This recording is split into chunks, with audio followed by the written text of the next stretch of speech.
俄罗斯内部又起波澜，前外长严厉批评普京犯下3大错误，最终他只能挥舞着核大棒难以收场。先不说他说的这些内容啊，就是这种迹象现在能出来这种声音呢，这倒是应该值得关注。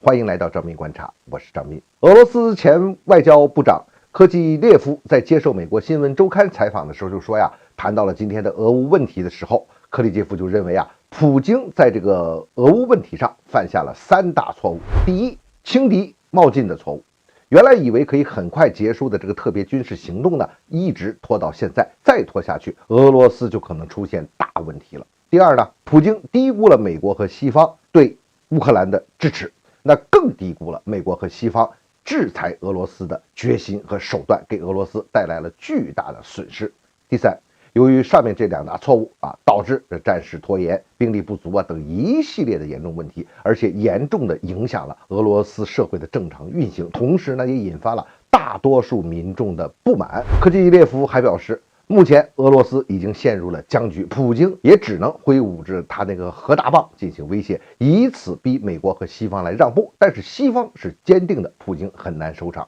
也很难向国内交代，所以啊，最终就可能会很不体面的下台。科季列夫还认为啊，普京应该适当做出让步啊，缓和与西方和美国的关系，这样才能解决俄乌冲突，也能改善俄罗斯的处境。科季列夫所说的这些内容到底怎么样，是对是错都好，咱们呀先不做这个分析。关键我们要看一下啊，在这个时间点上，他通过美国媒体发出这种观点的目的、作用和为什么现在在俄罗斯社会里边还有这种声音出现。这倒是值得关注的。说到这儿呢，咱们就要简单的介绍一下这位科季列夫了哈。他是俄罗斯政坛上亲西方、提倡那个所谓新思维外交的代表人物之一。听到这什么新思维啊这些词儿，其实我们都感觉很熟悉。科季列夫呢，主张按照美国和西方的模式来改造俄罗斯，让俄罗斯成为一个融入西方的社会，成为一个现代国家。科季列夫呢，1951年出生的，他父亲就是苏联的外交官嘛。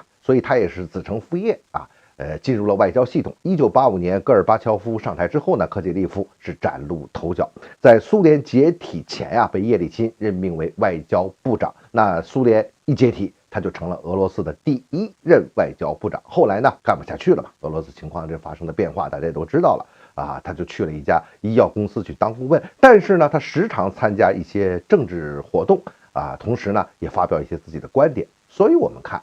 他的这个履历，他就是这个底色，我们就看得就很清楚了。按照咱们的说法呢，这就是曾经是俄罗斯内部高层的带路党。第一，他现在通过美国媒体放出这种声音啊，是所谓反对派的这种惯用的手法。公知带路党们都是喜欢在这个西方，特别是美国媒体上发表点什么声音，然后和外部势力都是连在一起的。第二呢，俄罗斯的内部政治环境其实并不平静，意见的分歧可是不小。激进的民族派和亲西方的这些带路党啊，都在争夺更大的这个影响力和这个政治势力。像科列基夫这种已经边缘化的过气人物，而且这个亲西方势力现在日渐式微的时候，他还能发出这种声音，看来呢，事情可是没有那么简单。第三呢，目前俄罗斯内部的民族激进派是略占上风的，普京本身呢就是带有这个亲西方色彩的。不过呢，就目前情况来看，普京政府的支持率比较高，而且还能比较好的控制局势。由俄罗斯这边发生的事情啊，我们可以看出要特别的注意啊。当一个国家遇到重大问题的时候，重大危机或者要采取重大行动的时候啊，